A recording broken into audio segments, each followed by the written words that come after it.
Finally, we are going for a first ride on this 2015 WR450 build. As you guys know, we rebuilt this thing completely from the frame up. Everything was done. So we're gonna meet with our friend Jay Clark and his buddies at our local track and trails. We're gonna ride this thing and just see how well can a 10 years old dirt bike run if you give it a lot of love and if you rebuild completely everything.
We just watched Luc Santos riding this thing. He's pretty fast. What do you think, Jay? It's pretty cool to see a bike that's 10 years old, and you did do a good job. It did take like 3.5, 4 years. Yeah, I still didn't have a white beard when I started.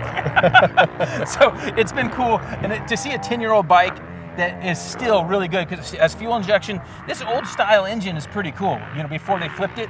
Yeah, so, and they put it in a 250 frame. That's kind of unique thing here. Right. So these bikes are cool. We have a great build video on this bike that goes step by step. That's on our Dirt Bike TV website as well. So it's a cool full build video that's like what, 40 minutes long or plus. Yeah, a little bit more. Yeah. So it's a cool build video. Really cool bike. It's gonna be interesting to see how much you enjoy riding it this winter, you know, out in the desert and that kind of stuff. Yeah, exactly. So now it's time to jump on it for Jay and myself. We're gonna go ride some trails, maybe hit a little bit of wet track here, and see how this thing feels, huh?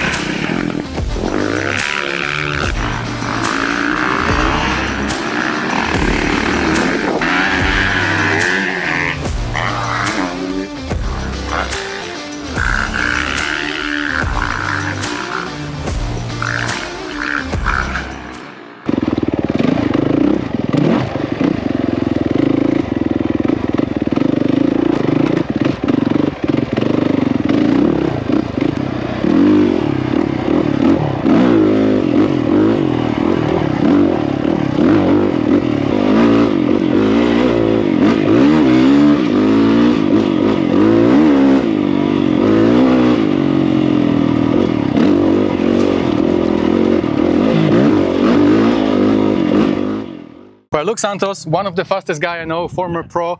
Thanks for doing this. Absolutely. Thanks for riding this bike.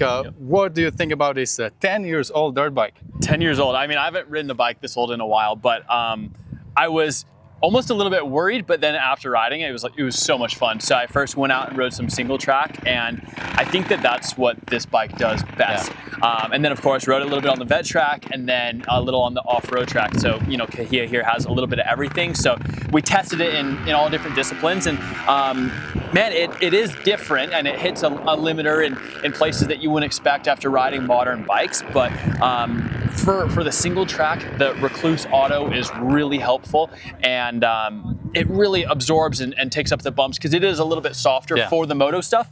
But when you put it on the single track, you put it on the off-road, the acceleration chop, you know, all the kind of the weird square edge stuff that you're gonna get, it does that really well. Yeah, this 2015 suspension here, KYB and Racetech did it for us. I think it works really good. I was impressed how clutch this thing is, and even if I OJ some jump today, because this thing was a little faster than 250 that I normally ride, I OJ some jump, and it landed flat.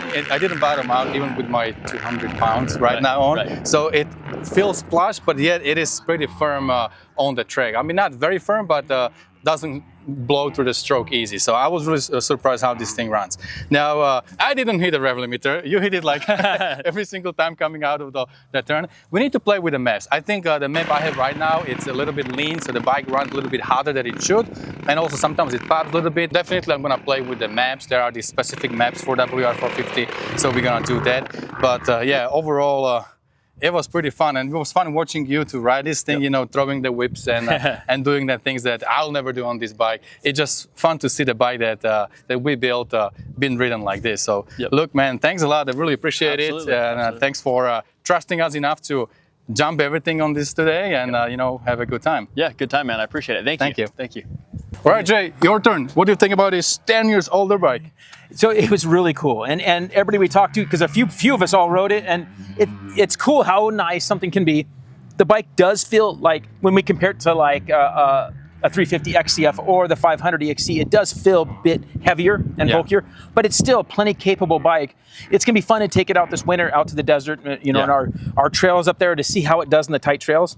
I think we're gonna try to tune up the mapping. And maybe before you even finish this video, it'd be nice to plug in some other little bit richer mapping to see if we can get it to cool down a little bit. I think these bikes are bigger and heavier. I think they want to be a little richer, but it feels really good. I'm surprised at how much I like the auto clutch. Yeah. So it's kind of a cool feeling. We're gonna do some videos probably adjusting that, and, you know, get to play with it and see how we like it, getting used to that. But I didn't feel the steering stabilizer or anything was a hindrance, and a lot of the suspension to me felt amazing, just like most Yamahas. It felt good. I think for the faster guys might be a little soft, but I think for me and you, I think it's probably really good. Race Tech does a really good job at that. You're not going to be riding this on the track very often. No, not really. No, no, but you know, this kind of bike would be good maybe for like a 24-hour race. Yes. Or 8 hours, whatever they do at the Glen Helen, or maybe some cross country or something where you have some jumps in it. Yes. And then you go off-road, and you also need a headlight. And hey, for this reckless clutch, I was trying to kind of wheelie over some rock, and it just works as a normal clutch when you pull it in. Right. So you can still do the thing. And sometimes I would forget that this is auto clutch, so I would go slow where I'll pull the clutch, feather the clutch, but then I would just, hey, it's auto clutch, so I'll let it go. And yeah, this thing doesn't die at all, so that's a good advantage.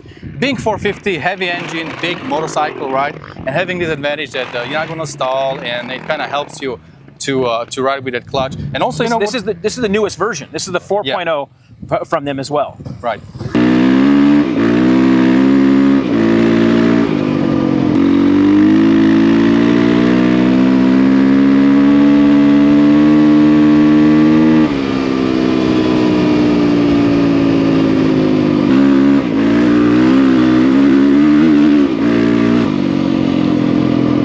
Alright guys, so I did play with the mapping on this WR450. I went through a lot of maps. I had the GYTR tuner, hooked it up to these wires here, and then I tried to adjust the map, and I found the best map for this thing right now, and it runs really good everywhere, and it runs cool and runs good, was the Aussie map. I'm gonna put it on the screen.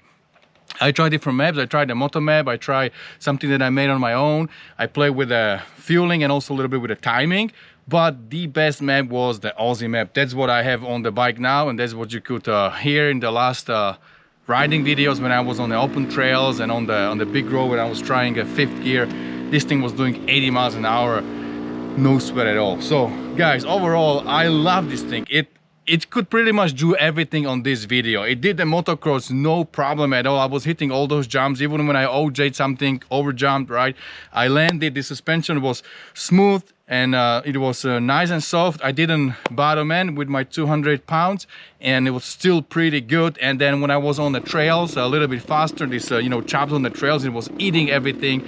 In the 3rd gear, give it a little bit gas, pull on the handlebars, it wheels over the obstacles, and then I can go on the slow technical stuff as well, something a little bit faster, and keep it not wide open, because I wasn't wide open, but I was like maybe 3/4, I don't know exactly, and I did 80 miles an hour on this thing. So man, this thing is a rocket ship, and I'm just so happy how this thing runs, how it feels right now. The sound of the bike, listen to it.